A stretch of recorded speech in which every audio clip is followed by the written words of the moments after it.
आप सभी का बहुत बहुत स्वागत है कृषि दर्पण के एक नए एपिसोड में। आज हम बात करेंगे कुकर बीट्स की। कुकर बीट्स जिसे हम कद्दू वर्गीय सब्जी कहते हैं। तो आइए आज हम जानते हैं हमारी एक्सपर्ट डॉक्टर शिबा सुप्रिया देमता से। हेलो मैम, आपका बहुत बहुत स्वागत है हमारे इस एपिसोड में। धन्यवाद। मैम, सबसे पहले तो आप हमें और हमारे किसान भाइयों को ये बताइए कि कद्दू वर्गीय सब्जी होती क्या है। कद्दू वर्गीय सब्जी एक बहुत बड़े समूह की सब्जियां हैं। ये सब्जियां हैं जो हम जनरली गर्मी के मौसम में लगाते हैं। ये बोले जाए तो ज़ैद फसलें हैं और साथ साथ इन्हें हम खरीफ के मौसम में भी लेते हैं। यह समूह इतना बड़ा है कि इसमें लगभग 92 जेनरास हैं और 108 स्पीशीज़ इसमें मौजूद हैं।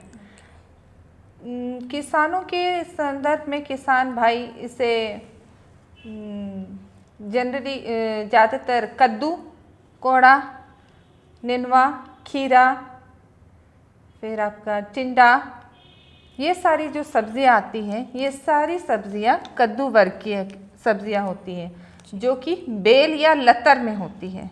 कद्दू वर्गीय सब्जी सभी सहारे की आवश्यकता होती है इन्हें बढ़ने के लिए, तो ये बेल वाली सब्जियां होती हैं और इनको ज़्यादातर गर्मी के मौसम में ही लिया जाता है। खरीफ के मौसम में ये और भी अच्छे से उपज देती हैं, लेकिन गर्मी के मौसम में वहीं इससे लिया जाता है जहाँ इनके साथ पानी की उपलब्धता है। किसान भाइयों के पास जहाँ पानी की उपलब्धता है ये इसे अच्छी तरह से ले पाते हैं। और कद्दू वर्गीय सब्जियों की विशेषता ये है कि इनमें पानी की मात्रा बहुत होती है। लगभग 90% से ज़्यादा इनके फलों में पानी की मात्रा रहती है और ये रेशों से भरपूर रहते हैं। इसी वजह से इन सब्जियों को हमेशा सलाह दिया जाता है कि अपने थाली में इसको ज़रूर एक सब्ज़ी इसका रखें, क्योंकि इस पानी के साथ साथ इनमें रेशे भी बहुत होते हैं और रेशों के साथ साथ इसमें पोषक तत्व भी बहुत है। मिनरल्स, पोटेशियम, विटामिन, इन सब की मात्रा इसमें बहुत पाई जाती है। विशेष कद्दू वर्गीय कुछ सब्जियां ऐसे हैं जिनमें विशेष मिनरल्स की मात्रा बहुत प्रचुरता से उपलब्ध रहती है, जैसे आपका करेला हो गया, परवल हो गया, इन सब की मात्रा थोड़ी अधिक होती है अपितु दूसरे और सब्जियों से जो इस वर्ग में है। फिर इन सब्जियों के अलावा इनमें और भी ऐसे हैं जिनको हम सलाद के रूप में यूज़ करते हैं, जैसे कि खीरा हो गया, टिंडा हो गया, ककड़ी हो गया। टिंडा तो सब्ज़ी के रूप में यूज़ करते हैं, ककड़ी हो गया। विदेशों में जो खीरे के रूप में इस्तेमाल करते हैं, जुकीनी बोलते हैं, इसकी उपज भी झारखंड में अच्छे से की जा सकती है, इसको भी किया जा सकता है। कद्दू वर्गीय सब्जियों को हम ग्रीन हाउस के अंदर भी उपजा सकते हैं, साल भर इनकी खेती की जा सकती है और इनसे हम लाभान्वित हो सकते हैं। फिर इनमें ऐसे भी सब्जियां हैं जो हम फल के रूप में यूज़ करते हैं, खाते हैं, जैसे कि हमारे तरबूज है, खरबूज है, ये सब। उसके साथ आप हम लोग एक पेठा वाला जो कद्दू होता है, कोहड़ा जिसे भी हम कहते हैं, उसे भी हम इसी वर्ग में आता है ये। और ऐसे बहुत सारी सब्जियां हैं जिन खाने सब्जी के रूप में उपयोग करने के अलावा इनका हम प्रबंधन भी कर सकते हैं, जिसको इंग्लिश में हम लोग वैल्यू एडिशन बोलते हैं। वैल्यू एडिशन करके भी बाज़ार में बहुत तरीके से ये उपलब्ध है। और ये सब्जियों की ये विशेषता है कि ये 2 मौसम में होते हैं, ये तो मैंने आपको पहले बताया। और बेल वाले होते हैं, इनको सहारे की आवश्यकता होती है, लतर के द्वारा से चढ़ते हैं, इनको सहारे की आवश्यकता होती है। और किसान अपने अपने खेतों में अपने अपने तरीके से इसको करते हैं। कोई बांस के डंडे से इसको सहारा देते हैं, कोई पुरानी कटी झाड़ियों पर इसको सहारा देते हैं। और कुछ किसान हमारे प्रगतिशील किसान हैं तो वो थोड़े साइंटिफिक तरीके से भी इसकी खेती करते हैं और उसको करने के लिए वो तार की सहायता लेते हैं। बांस या खंभे के सहारे से हर कतार में वो तार को बांध देते हैं या तार को तान देते हैं और उस पर इसके बेल को चढ़ाते हैं और फसल लेते हैं। बेल को चढ़ाने का फ़ायदा यही होता है कि जो फसल है ज़मीन पर सटते नहीं हैं और उनमें धूप हवा पानी की जो मात्रा की आवश्यकता वो अच्छी तरह से उन्हें मिलती है। हाँ, और इस वजह से जो फसल होते हैं पूरे आकार में, पूरे चमक के साथ और पोषक तत्वों से भरे होते हैं और उनमें कीड़े मकोड़े का जो रोग या इस तरह का चीज़ कम होता है। इसीलिए इनको हम किसान भाइयों को प्रेरित करते हैं कि आप उसको ज़मीन पे ना बढ़ने दें, परंतु उसको किसी सहारे के से उसको बढ़ाएं ताकि आपका फल या उपज अच्छा हो। और ये जो वर्गीय सब्जी हैं दोनों मौसम में लेते हैं और हर सब्जी का जो दर है, बीज दर, वो अलग अलग ही होता है। किस्म से किस्म में भी फ़र्क होता है और हर सब्जी में भी अलग अलग ही है। हाँ, तो किसान भाई इसके बारे में ज़्यादा अच्छी तरह से जानते हैं कि कद्दू की बीज दर क्या होगी, कोहड़े की बीज दर क्या होगी, पर मुख्यतः ये 3 से 5 केजी प्रति हेक्टेयर के बीच में लगाई जा सकती है।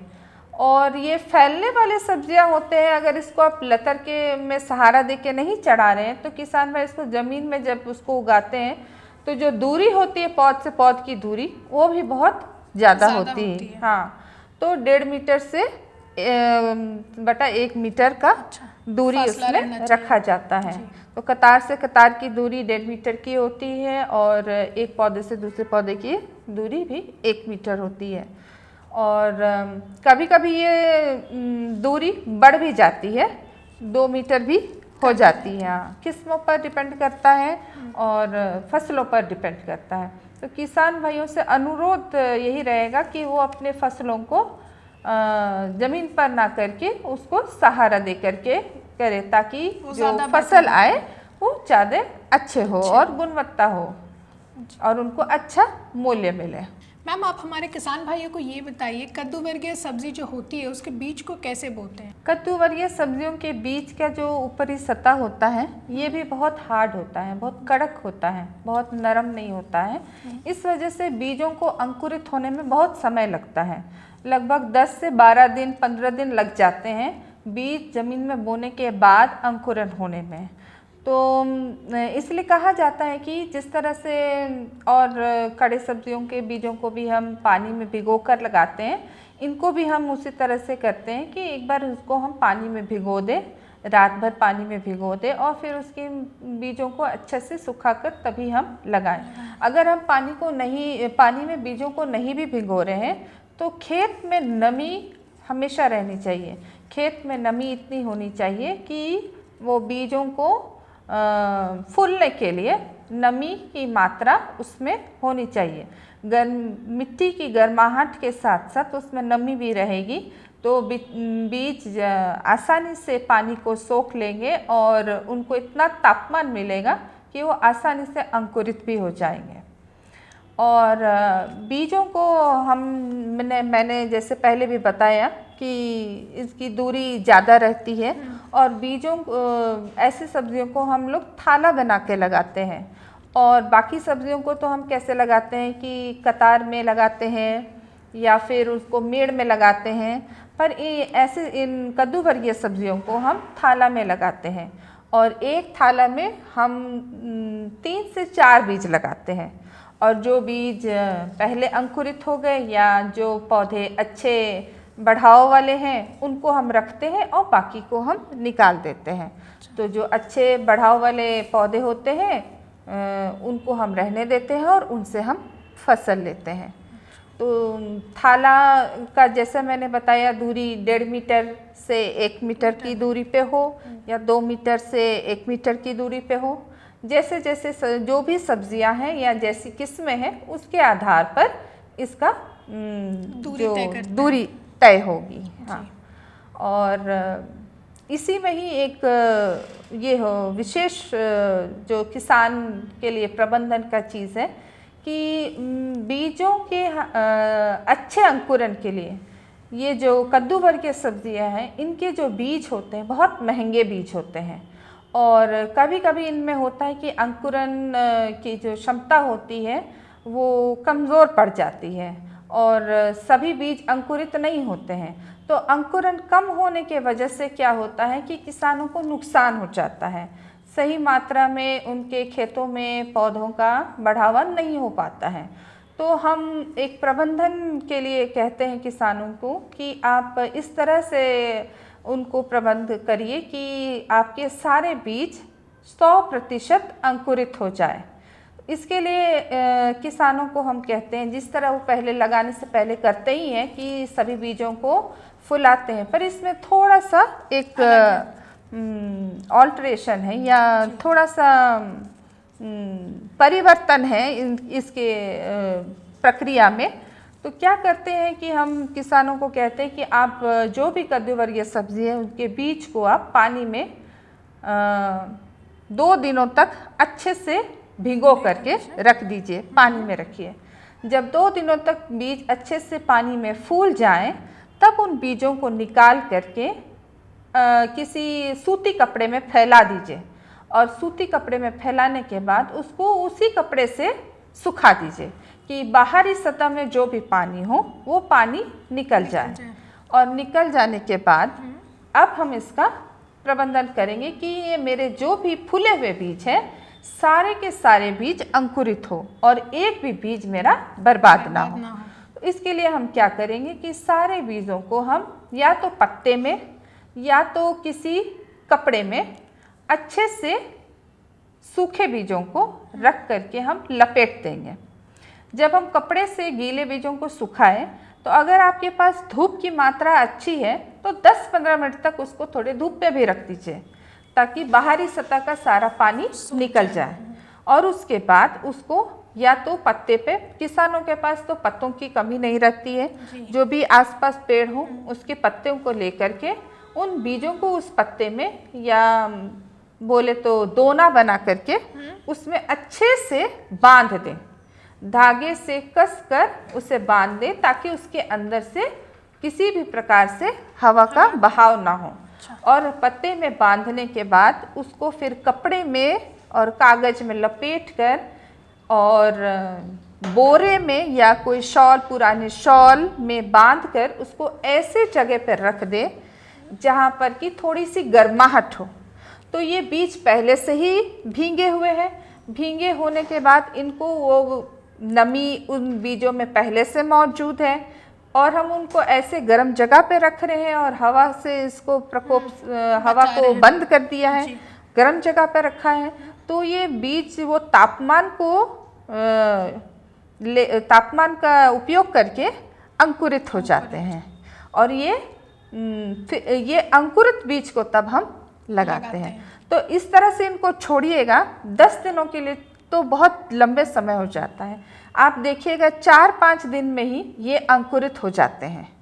तो आपने 2 दिन बीजों को भिगाया और 4-5 दिन बीजों को आपने अच्छे से बंद करके रख दिया। जब 4-5 दिन के बाद आप इसको खोलिएगा, इसको आप बोरे से निकालिएगा, तब देखिएगा एक एक बीज अंकुरित हो गया है। अभी इसी अंकुरित बीज को आप एक पॉली ट्यूब में, जो ब्लैक पॉलीथीन ट्यूब होता है नर्सरी में जो हम लोग बेचते हैं, उसमें आप जो मिट्टी है, मिट्टी और गोबर खाद को मिला करके उसमें भर दें और उस भरी हुई मिट्टी में एक एक अंकुरित बीज को डाल दें, उसमें डाल दें और उसको मिट्टी से भरकर उसको पानी देकर छाया में रख दें। पहले से बीज अंकुरित है, 2 दिन के अंदर ये बेल के शेप में बेल आ जाएंगे इसमें और 2 पत्तियाँ 4 पत्तियाँ जैसे जैसे हो बढ़ते जाएंगे, निकलते जाएंगे। जैसे ही 3-4 पत्तियों का समय आ जाता है, अब आप इसको खेत में लगा सकते हैं।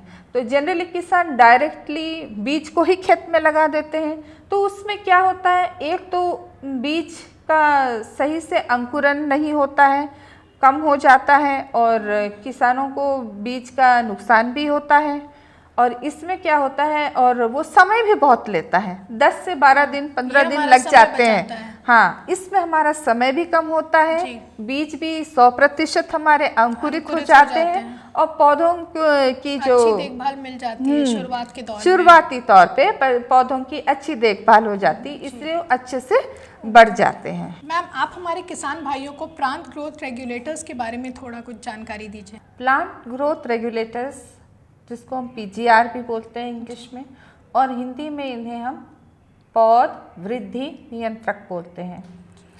इनका बहुत महत्वपूर्ण है हमारे कद्दू वर्गीय सब्जियों में इसका इस्तेमाल। हमारे कद्दू वर्गीय सब्जी जो हैं, जो लौकी है, नेनुआ है, करेला है, खीरा है, तरबूज है, इन सारे सब्जियों में एक जो फलने की जो क्षमता होती है वो मादा फूलों के द्वारा से होती है। जो मादा फूल होते हैं उनमें पीछे की तरफ देखिएगा कि जो फल हमें बाज़ार में उसका उपलब्ध होगा, जैसे कि अगर कह लेते हैं तरबूज का, तो तरबूज जिस आकार का होता है, समझ लीजिए उसका एक छोटा रूप या छोटा आकार उसके फूल के पीछे लगा रहता है, वो होता है मादा फूल। और जो नर फूल होते हैं उनमें ये छोटा फल जो होता है वो नहीं होता है। और मैंने पहले भी बताया कि ये कद्दू वर्गीय सब्जी बेल में होते हैं, लतर में होते हैं। तो ये जो लतर में जो नर फूल होते हैं और मादा फूल होते हैं, इनकी जो संख्या जो होती है, मादा फूल और नर फूल में मादा फूलों की संख्या कम होती है और नर फूल की संख्या ज़्यादा होती है। प्रायः 20 से 30 का अनुपात रहता है नर फूलों का, और मादा फूल का अनुपात रहता है 1 या 2। एक बेल में प्रायः 2 या 3 ही मादा फूल रहेंगे, उससे ज़्यादा नहीं। तो इसमें क्या होता है कि जो फल जो होते हैं या उपज जो किसान को मिलता है वो बहुत कम रहता है, और नर फूल अधिक होने की वजह से किसान को उपज नहीं मिलता। और जो नर फूल होते हैं, नर फूल पहले आते हैं और मादा फूल बाद में आते हैं, बेल के आखिर में आते हैं। तो इससे किसानों को बहुत नुकसान हो जाता है, उनको फल जल्दी नहीं मिलता है। तो यहाँ पर जो PGR है या पौध वृद्धि नियंत्रक है, इनका उपयोग होता है। इनके उपयोग से हम इनके जो अनुपात है, नर और मादा फूलों का अनुपात हो, इस अनुपात को हम थोड़ा सा परिवर्तित करते हैं। अच्छा। और इसके अलावा बेलों में क्या होता है कि जो फल अगर बन भी गए हैं वो प्रारंभिक अवस्था में ही झड़ जाते हैं, या फूल मादा फूल आए भी हैं तो वो भी प्रारंभिक अवस्था में झड़ जाते हैं। तो ये झड़ने की वजह से ऐसे ही पहले से ही मादा फूलों की संख्या कम रहती है और फिर ये झड़ जाते हैं। तो इनके वजह से किसानों को बहुत अधिक नुकसान होता है। इसी चीज़ को नियंत्रित करने के लिए हम लोग PGR का इस्तेमाल करते हैं। PGR के बारे में विस्तार से बताएं तो PGR बेसिकली हॉर्मोन्स है। ये पौधे में पहले से ही मौजूद हॉर्मोन्स होते हैं, पौधा उसको खुद से स्वयं बनाता है और इनकी मात्रा बहुत ही कम रहती है। वो कम मात्रा में ही अपने सारे कामों को कर लेते हैं। लेकिन कभी कभी पौधे की बढ़त और उसकी अंदर की अपनी क्षमता जो होती है, इससे काम लेने की क्षमता कम पड़ जाती है, कमज़ोर हो जाती है। इस वजह से ये सारे नुकसान, फल झड़ना या फूल झड़ना या कम मादा फूलों का आना, ये सब होता है। तो इस सारे चीज़ों को हम इस PGR के द्वारा से हम इसको ठीक करते हैं, बचाते हैं, इसको ठीक करते हैं। अब दूसरी बात है कि ये PGR जो मैंने कहा कि ये हार्मोन होते हैं, ये बहुत ही कम मात्रा में होते हैं और ये 6 प्रकार के होते हैं। ये और 6 प्रकार के साथ ये 2 वर्गों में होते हैं, 2 ग्रुप्स में होते हैं। तो पहला वाला जो ग्रुप होता है जो ग्रोथ रेगुलेटर्स होता है, जो ग्रोथ को बढ़ाता है, जैसे कि मैंने कहा कि फूल झड़ना रोकेगा, फूल को बढ़ाएगा, मादा फूलों की संख्या को बढ़ाएगा, ये सारा चीज़ उस ग्रुप में आता है या उस वर्ग में आता है। और एक और वर्ग होता है जो ये सारे चीज़ों को घटने से रोकता है। तो दो तरह के होते हैं इसमें हार्मोन, या तो उस चीज़ को वो बढ़ावा देता है या तो उस चीज़ को वो रोकता है। हाँ, तो बहुत सारे चीज़ों में रोकने वाले हार्मोन्स की आवश्यकता होती है और बहुत सारे जगहों पे हमें बढ़ावा देने की वाले की आवश्यकता होती है। तो ये दो ग्रुप हो गए। तो जो बढ़ावा देने वाले ग्रुप में जो होते हैं हार्मोन्स, वो होते हैं आपके मुख्यतः ऑक्सीन्स, साइटोकाइनिन्स और जिब्रेलिन्स होते हैं। और जो इनहिबिटर्स होते हैं वो एब्सिसिक एसिड, इथिलीन और फिनोलिक इनहिबिटर्स कहा जाता है इनको। तो ये दोनों ही ग्रुप के जो पीजीआर होते हैं इनका बहुत महत्व है और ख़ास करके ये सब्जियों में, फलों में इनका बहुत ज़्यादा ही उपयोग होता है। और जो ये ऑक्सीन्स होते हैं इनका सबसे ज़्यादा इस्तेमाल किसान करते हैं। सबसे ज़्यादा किसान ऑक्सीन्स का इस्तेमाल करते हैं, लेकिन किसान इसके उपयोग के बारे में बहुत अच्छी रीति से नहीं जानते हैं और इसको दवा की तरह से छिड़काव करते हैं।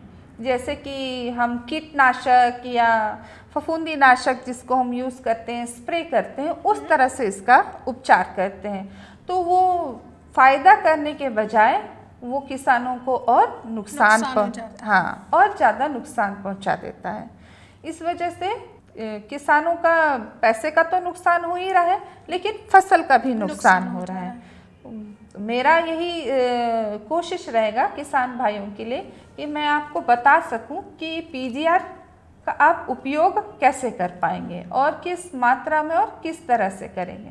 उसके लिए वही थोड़ा सा आपको समझना होगा कि ये पीजीआर्स क्या होते हैं। तो जैसे मैंने आपको पहले बताया कि पीजीआर दो वर्ग में पहला वर्ग है जो बढ़ावा देता है। तो हमारे किसान भाइयों की जो भी समस्याएं होती है, फूल झड़ना, फल झड़ना, कम मादा फूल आना, ये सब हमारे ग्रोथ प्रोमोटर या रेगुलेटर वो वाले वर्ग के उस ग्रुप में आते हाँ जी। वो वाले इसका इस्तेमाल इसमें करना है। तो उस ग्रुप में भी सबसे मुख्य है ऑक्सीन। ऑक्सीन में भी NAA ये एक है, इसका उपयोग हम सबसे अधिक करते हैं। ठीक है, ऑक्सीन्स में भी NAA का उपयोग हम सबसे अधिक करते हैं और बाज़ार में इसके बहुत सारे फॉर्मुलेशंस अलग अलग नामों से, अलग अलग कंपनियों के द्वारा से बनाया गया है। तो ऑक्सीन्स का काम जनरली वही मैंने आप लोगों को जो बताया। उसके बाद मैंने कहा था कि ग्रोथ इनहिबिटर्स में वो रोकने वाला जो काम है। तो ये जो पहला वाला जो मैंने आप लोगों को बताया उसमें क्या है, वो एक डोरमेंसी को तोड़ता है। किसी भी चीज़ का डोरमेंसी को वो तोड़ता है, सुप्त अवस्था जो होती है उसको वो तोड़ता है। उसके बाद आपका इथिलीन है। इथिलीन का क्या काम है, हम लोग इतना मौसम गर्मी का हो चाहे ठंडे का हो, फलों का बाज़ार में हमेशा भरा रहता है, बाहर रहता है, कभी कम नहीं होता। तो ये फल हमें बहुत आकर्षक रूप में बाज़ार में उपलब्ध होते हैं। तो इसको हम बहुत अलग अलग तरीके से उपचारित करके अपने लिए प्लेट में लेते हैं। हम उसका आम या केला हो, इसको हम इथिलीन के माध्यम से पकाते हैं। इनको हम कच्चे ही तोड़ते हैं और फिर इथिलीन के माध्यम से हम इनको पकाते हैं। हाँ, ताकि ये हमारे लिए खाने के योग्य हो जाए।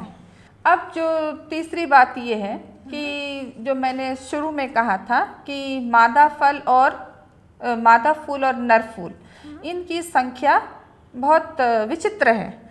इनका जो अनुपात है बहुत अलग है, मादा की संख्या कम रहती है। तो इसको जब हम इन पीजीआर के द्वारा से जब हम इसको करेंगे, ये तभी होगा जब हम उस कद्दू वर्गीय सब्जी का जो बेल का जो फूल खिलने का जो समय है या संख्या को हम पहले से जानते होंगे। तो तो ये तो किसान बीज बोया तो उसको तो नहीं पता होगा कि इसमें कितनी मादा फूल आएंगे, कितने नर फूल आएंगे, या आएंगे कि भी या नहीं आएंगे। कद्दू वर्गियों में बहुत तरह के जो सेक्स फॉर्म्स होते हैं, बहुत तरह के होते हैं। अगर हम लोग तो साइंटिफिकली उसको 7-8 ग्रुप में बांटते हैं। किसी में नर फूल होते हैं, किसी में मादा फूल होते हैं, किसी में मादा और नर फूल दोनों होते हैं, किसी में संपूर्ण फूल होते हैं, संपूर्ण फूल के साथ नर और मादा फूल भी होते हैं। तो ऐसे बहुत सारे ग्रुप्स हैं। तो किसी के लिए कद्दू वर्गीय सब्जी में किसी के लिए बोल पाना कि इसमें बहुत सारे मादा फूल आएंगे, इसका उपज अच्छा होगा, ये थोड़ा सा मुश्किल है। हाँ, इस वजह से हम पीजीआर का उपयोग करते हैं प्रारंभिक अवस्था में ही, ताकि आगे चल के ये अनुपात में कोई नुकसान ना हो। तो जो ग्रोथ रेगुलेटर्स है, ग्रोथ रेगुलेटर्स का हम उपयोग करेंगे जब पौध प्रारंभिक अवस्था में ही हो, या 2 से 4 पत्तियों वाले स्टेज में जब पौधा होता है, तभी हम इन ग्रोथ रेगुलेटर्स का छिड़काव करते हैं। हाँ, इस्तेमाल करते हैं पौधों पे, ताकि जब ये बड़े हों तो ये तब तक ये हार्मोन्स को अपने अंदर ले लेते हैं ये पौधे, और इनके द्वारा से जो मादा फूलों की संख्या का जो बनने की जो प्रक्रिया है, वो उसको बदलाव कर देता है उसमें, और ज़्यादा मादा फूल बनते हैं, ना कि नर फूल। और जो नर फूलों की संख्या है और आने का जो समय है वो पहले होता है, और संख्या भी ज़्यादा होती है। लेकिन इसके छिड़काव करने के द्वारा से क्या होता है कि जो हमारे मादा फूल होते हैं वो थोड़े जल्दी आते हैं उस बेल में। मैंने कहा था ना कि आखिरी में आते हैं, पहले नर फूल आते हैं, लास्ट में आखिरी में मादा फूल आते हैं। लेकिन इसके छिड़काव करने से क्या होगा, ये मादा फूल पहले आ जाएंगे, नर फूल ही पहले आएंगे, लेकिन पहले की अपेक्षा थोड़े पहले आ जाएंगे मादा फूल। मादा फूल ज़्यादा आएंगे, संख्या 2-3 से बढ़ कर के 10 हो जाएंगे। तो हमारे किसान भाइयों को उससे लाभ होगा कि एक बेल में मुझे 10 फल मिलेंगे। तो यही उसका उपयोग है, अगर माने मादा फूलों की संख्या को बढ़ाने में ये पहला उपयोग हुआ। मैम, थोड़ी सी जानकारी हमारे किसान भाइयों को दीजिए, क्या ये बाज़ार में पीजीआर किस तरह उपलब्ध है और हमारे किसान भाई इससे कैसे उपयोग कर सकते हैं? अच्छा, बाज़ार में पीजीआर आसानी से उपलब्ध है, और छोटे छोटे पैकों में भी उपलब्ध है, किसान आसानी से उसको खरीद सकते हैं।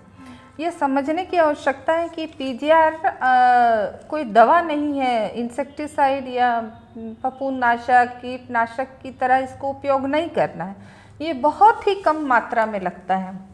1 बूंद 1 लीटर पानी, या 1 ml 1 लीटर पानी, 1 ml 4.5 लीटर पानी, इस अनुपात में इसका उपयोग किया जाता है। तो ये बहुत ही कम मात्रा में ये लगता है, और ये बाज़ार में बहुत सारे कंपनियों के द्वारा से बनाया गया है, अलग अलग नामों से ये प्रचलित है। सबसे प्रचलित है प्लानोफिक्स, बूस्टर, बम्पर, मिराकुलान, ये नामों से बाज़ार में किसानों को उपलब्ध हो जाएगा। किसान चाहे तो इसे टॉनिक भी बोल करके मांगते हैं, मतलब विक्रेता जो होते हैं उसको अगर आप मांगिएगा कि हमको टॉनिक चाहिए सब्जियों के लिए, तो उसको वो पीजीआर को टॉनिक के नाम से भी बेचते हैं। और इनका पैकिंग छोटे छोटे पैकिंग में भी मिलता है, 100 ml, 250 ml, और बड़े किसानों के लिए 1 लीटर के पैक में भी आराम से उपलब्ध है। तो जैसा मैंने आप लोगों को बताया कि ये जो प्लानोफिक्स, बूस्टर, बम्पर, मिराकुलन, ये हमारे कद्दू वर्गीय सब्जियों के लिए बहुत ही उपयुक्त है। इनका हम उपयोग, जैसे मैंने पहले बताया था कि मादा फूलों की संख्या को बढ़ाने के लिए हम 2 से 4 पत्ते के अवस्था में हम उसको छिड़काव करते हैं, पर इनको हम बड़े बड़े बेलों में कर सकते हैं। ये जो मैंने 4-5 नाम जो बताए, इनको हम बढ़े हुए बेलों में कर सकते हैं। इसमें ये है कि किसान भाइयों को मतलब परेशानी नहीं होगी ये चयन करने में। अच्छा। आसानी से इसको आप इस्तेमाल कर सकते हैं और कम मात्रा में। इसकी मात्रा को आपको ध्यान में रखना है। अगर आप ज़्यादा मात्रा में देंगे तो फ़ायदा करने की जगह ये नुकसान कर देगा। फ़ायदा करने में कि नुकसान, क्योंकि ये हार्मोन्स है। ये हार्मोन होने की वजह से पत्ते जब इसको अब्जॉर्ब करेंगे तो इसका जो नियंत्रण है वो गड़बड़ हो जाएगा। तो इस वजह से इसकी मात्रा बहुत इम्पॉर्टेंट है। ये जो मैंने आपको बताया बूस्टर, ये जो बूस्टर है ये बस 1 बूंद 1 लीटर पानी में प्रयोग करने का है। तो किसान भाई जब भी इसका बाज़ार से ये बूस्टर खरीदे तो मात्र 1 बूंद 1 लीटर पानी में ही डाल करके इसका घोल बनाएं। अच्छी तरह से मिलाने के बाद इसको बेल में छिड़काव करते हैं। किसी भी सब्जी में आप इसका छिड़काव कर सकते हैं, इस्तेमाल कर सकते हैं। पर किस अवस्था में इसका छिड़काव करना है? फूल आने से पहले। हाँ, फूल का जब आपको शुरू होता है आना, वो उससे बहुत पहले ही आपको इसका छिड़काव कर लेना है बूस्टर का। इससे क्या होगा कि आपकी जो फूल आने की क्षमता है वो बढ़ जाएगी। जहाँ आपकी 1-2 फूल आ रहे थे वहाँ आपको फूलों की संख्या बढ़ जाएगी। हाँ, फिर मैंने आपको बताया बम्पर का इस्तेमाल आपको कब करना है? बम्पर का इस्तेमाल आपको तब करना है जब आपके फूल आना शुरू हो चुके हैं, प्रारंभ हो चुके हैं। ठीक है, जब आपके फूल आना प्रारंभ हो चुके हैं तब करना। और बम्पर का हम किस तरह से घोल तैयार करेंगे? 1 ml प्रति लीटर पानी, 1 ml प्रति लीटर। यहाँ बार बार मैं बोल रही हूँ, इसका जो माप है, मात्रा है, इसको कभी भी गलत नहीं करें। ज़्यादा हो जाने से ये गड़बड़ हो जाएगा। हाँ, तो मात्रा को नापने के लिए आप माप वाला कप खरीद लें, या तो बाजार में जो इंजेक्शन देने वाला सिरिंज आता है वो सिरिंज खरीद लें। जो सुई इंजेक्शन मिलता है वो उसको खरीद लें। उससे जो दवाई जो हो वो आराम से सही मात्रा में वो निकलेगा। हाँ, और सही मात्रा में आप घोल बना सकेंगे और उसमें कोई गड़बड़ी नहीं होगा। तो इसका छिड़काव हमको कब करना है? इसका छिड़काव हमको तब करना है जब हमारे फूल आने प्रारंभ हो चुके हैं, शुरू हो चुके हैं। इसका फायदा क्या होगा कि मेरे जो फूल आ रहे हैं वो झड़ेंगे नहीं, और जो फूल हैं उसमें फल अच्छे से बैठेंगे।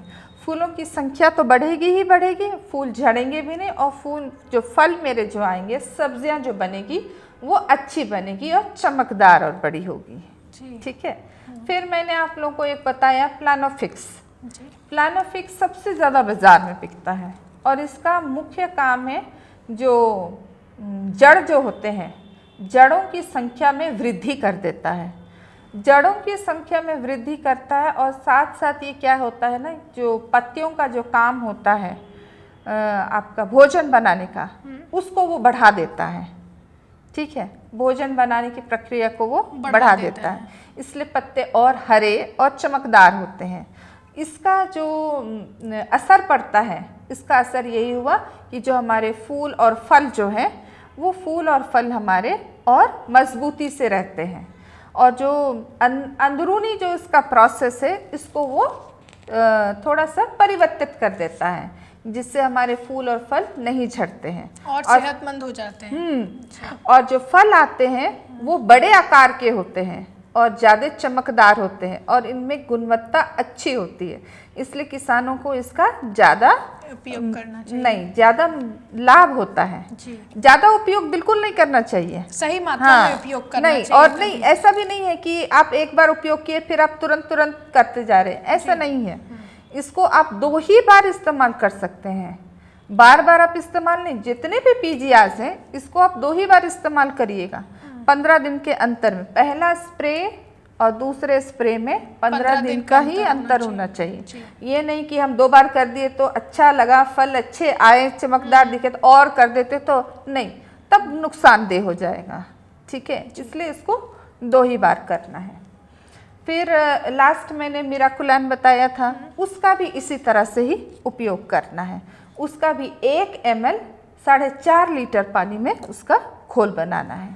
ठीक है, 1 ml 4.5 लीटर पानी में। ये सारी जितने भी उद्यान की जो सब्जियां हैं, फल है, फूल है, सब में इसका उपयोग किया जा सकता है। ऐसा नहीं है कि सिर्फ कद्दू वर्गीय सब्जियों के लिए है, लेकिन कद्दू वर्गीय सब्जियों में भी अच्छे से इसका रिजल्ट देखा गया है, इसका परिणाम अच्छा मिला है और फल अच्छे बड़े और चमकदार हैं। तो जब आप इसका घोल बना रहे हैं और आप पौधों में इसको लगा रहे हैं, तो आपको तब तक लगाना है जब तक आपके पत्तियां अच्छे से उस घोल से नहा नहीं जाते हैं। मैंने इस दर तक लगाना है कि पत्तियां अच्छी से उससे गीली हो जाएं, उस घोल से गीली हो जाएं। और हर चीज़ में आप लगा सकते हैं, फूलों में, फलों में, सब्जियों में, सब में लगा सकते हैं। और इसको लगाने का समय तभी होना चाहिए सुबह का समय, ठंडा हो, सूर्य का प्रकाश कम हो, तापमान कम हो। और जब मौसम का तापमान बहुत ज़्यादा हो तब पीजीआर का उपयोग नहीं करना चाहिए। हाँ, वो नुकसान दे देता है, क्योंकि जो हॉर्मोन्स है, प्लांट के अंदर का हार्मोन है, अगर तापमान बढ़ेगा और नमी बढ़ेगा, ऑटोमेटिकली वो नर फूल पैदा करेंगे, मादा की जगह नर फूल बनाएंगे। हाँ, इसीलिए जब तापमान बढ़ रहा हो तो इसका प्रयोग नहीं करना चाहिए। मैम बहुत बहुत धन्यवाद आपका हमारे साथ इस शो में आने के लिए और कद्दू वर्गीय सब्जियों के बारे में इतनी सारी लाभदायक जानकारी देने के लिए। उम्मीद करती हूँ हमारे किसान भाइयों को कद्दू वर्गीय सब्जियों की जानकारी से बहुत लाभ होगा। इसी तरह हमारे साथ बने रहें और देखते रहिए कृषि दर्पण। धन्यवाद।